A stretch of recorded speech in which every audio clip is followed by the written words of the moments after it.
زیادتی کروں گا اگر میں بھول جاؤں شکر گڑھ اور چونڈا کی اس ماں کو جس نے ان بچوں کو پیدا کیا تھا جنہوں نے جسموں سے بم باندھ کے ہندوستانی ٹینکوں پہ لیٹ گئے تھے.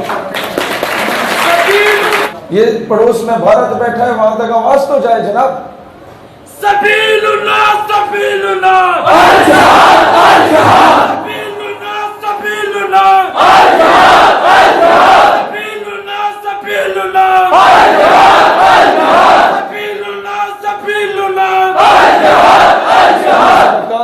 میرا ایک دوست ہے برطانیہ کا, وہ مجھے کہتا ہے کہ وہاں میں ایک سیکیورٹی کمپنی میں کام کرتا تھا, تو میرے ساتھ کچھ وہ جو انگریزوں میں کچھ کالے بھی ہوتے ہیں, بلیک امریکنز جنہیں کہا جاتا ہے, کچھ وہاں کے جو سیاہ فام ہوتے ہیں, تو وہ بھی سیکیورٹی گارڈ تھے. تو میرا کام تھا میٹ اینڈ گریٹ کرنے کا, کہ کوئی مہمان آتا میں اسے کہتا hello sir how are you, please go there یا کم ہیئر. ہوتا کیا, کہتا ہے کہ فلسطین پہ ظلم ہونا شروع ہو گیا, جارڈن میں ظلم ہونا شروع ہو گیا. تو وہ انٹرنیشنل نیوز تھی, تو بی بی سی پہ CNN پہ یہ خبریں چل رہی تھیں. اب کہتا ہے کہ وہ سارے جو سیاہ فام انگریز تھے وہ اسرائیل کی حمایت کر رہے تھے, میں کر رہا تھا فلسطین کی حمایت. ہماری روزانہ کھانے پہ بحث ہوتی تھی, کیونکہ وہاں تو ہر ملک کا بندہ اکٹھا رہتا ہے. اب کہتا ہے کہ اتنے میں ہماری جو سیکیورٹی کی کمپنی تھی اس کا اونر گورنمنٹ کا بھی ایک ملازم ٹائپ تھا, سینئر عہدیدار تھا. تو اسرائیل کا فورن منسٹر نے آنا تھا اس کا وزٹ کرنے. تو میرا کیا کام تھا, میرا کام یہی تھا کہ meet and greet sir how are you fine, اور ادھر آئیں ٹی سی چاپلوسی. کہتا ہے اتنے میں جب یہ اناؤنس ہوا کہ مسٹر فلاں, جو کہ پاکستانی جس دوست کی میں بات کر رہا ہوں, آپ نے اسے ریسیو کرنا ہے. اس نے کہا okay sir I will receive ہم, میری نوکری ہے, میری ڈیوٹی ہے. کہتے ہیں اتنے میں وہ آ گئے سارے جو میرے ساتھ بحث کرتے. کہتے ہیں اچھا جی آج وہ آ رہے ہیں تو آج سلوٹ کرو گے, وقت سلام کرو گے, وہ ٹی سی چاپلوسی کرو گے. کہتے ہیں بس اس کا یہ کہنا تھا کہ میں نے کہا نو آئی ول سلیپ ہم, میں نے چڑھ مار دیں گا. کہتا ہوا کیا کہ وہ ادھر سے بھاگا, مینیجر کو بلایا. مینیجر نے کہا کہ کیا ہوا. وہ انگریز کہتا ہے کہ مینیجر صاحب I swear to Allah, I swear to God that he said that I will slap him. میں قسم کھاندہ اللہ دی اس آخیا بھی میں تھپڑ مار دیاں گا. اس نے جواب دیا you don't need to swear to Allah, تمہیں قسم کھانے کی ضرورت نہیں ہے, میں کہتا ہوں ہاں میں ماروں گا تھپڑ. کہتا ہے مینیجر کی ہوائیاں اڑی, اس نے پکڑا لے گیا, مجھے کمرے میں بند کیا, اپنے باہر سے تالا لگایا. اس کے اوپر بھی ایک کیمرہ لگا ہوا تھا اور سامنے وہ ٹی وی پڑا ہوا تھا جس میں باقی کیمراز آ رہے تھے. کہتا اب میں کچھ کر تو سکتا نہیں تھا, کمرہ خالی تھا, ایویں میں ہاتھ پاؤں میرے باندھے ہوئے تھے, تو میں اس ٹی وی کی طرف ہی دیکھ رہا تھا کہ جس میں سارے ریزلٹس آ رہے تھے.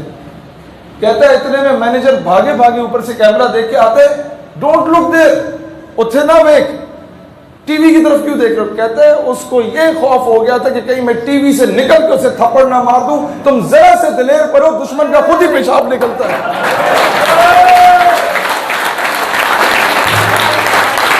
لہذا میں اپنی افواج سے, اپنی گورنمنٹ سے کہتا ہوں تمہیں اگر لشکر نہیں بھیجنے, فی الحال میں جانتا ہوں کہ کیا تقاضے ہیں, وہ نہ بھیجو.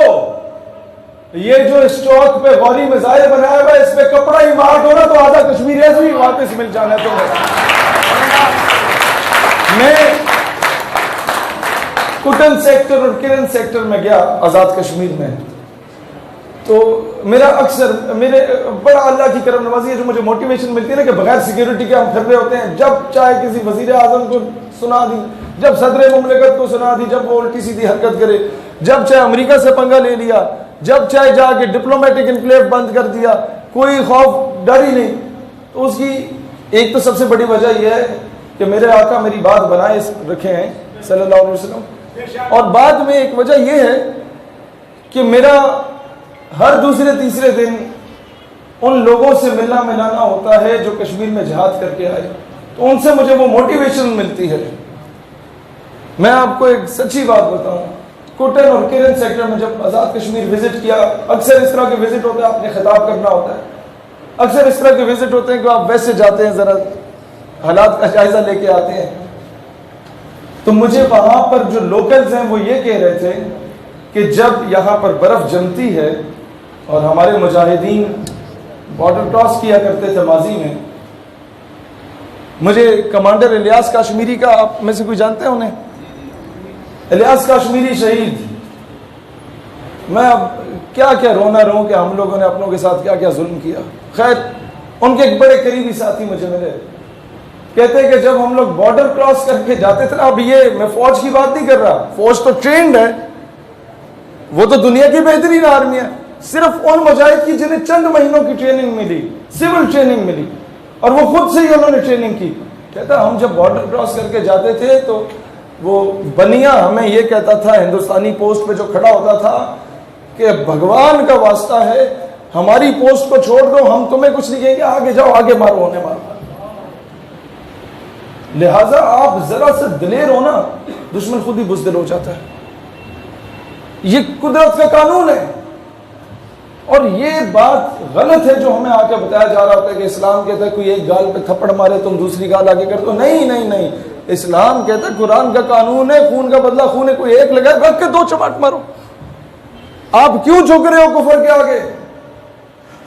جہاں یہ امن کا درس دیتا ہے وہاں پر کبھی اسلام نے یہ نہیں کہا کہ مسلمان ماں بہن بیٹی کی عزت کو پامال کیا جا رہا اور تم چوڑیاں پہن کے بیٹھ جاؤ. اسلام تو پورے پورے لشکر روانہ کر دیتا ہے سندھ محمد بن قاسم کی صورت میں. اسلام تو وہ دین ہے کہ جب غیر مسلموں نے خط لکھا طارق بن زیاد کو کہ ہمارے ساتھ ظلم ہو رہا ہے، مسلمانوں نے نہیں لکھا، غیر مسلموں نے لکھا. طارق بن زیاد اپنی فوجیں لے کے چلا گیا، کشتیوں کے ذریعے، سمندر کا رستہ تھا. اب جب دشمن کا لشکر دیکھا تو 10 گنا بڑا تھا. ہوا کیا کہ طارق بن زیاد نے جب دشمن کا لشکر دیکھا 10 گنا بڑا. اب میں آپ کو بتا رہا ہوں ایک سپہ سالار، چیف آف آرمی اسٹاف یا ایک کور کمانڈر کو کیسا ہونا چاہیے. ہمیں اپنی تاریخ پڑھنی چاہیے نا. ہمیں پڑھایا مصطفیٰ کمال اتاترک، ہمیں اٹھا کے پڑھایا وہ یہی چودھری صاحب والی بات، وہ انگریزوں کے کتے نہلانے والے ہمیں آ کے نصاب میں پڑھایا جاتا ہے.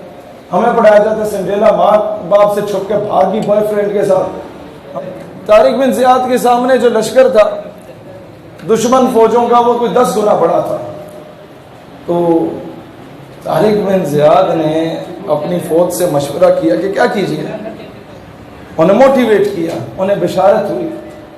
اب کور کمانڈر کیا کرتا ہے؟ کور کمانڈر طارق بن زیاد واپس جانے کا جو رستہ ہے وہ کشتیوں کا رستہ ہوتا ہے. وہ کشتیوں کو آگ لگا دیتا ہے اور کہتا ہے یا میں غازی ہوں گا یا میں شہید ہوں گا. یہ ہیں آپ کے اکابرین. یہ چیز اپنے بچوں کو پڑھائیں. اور تیسری چیز،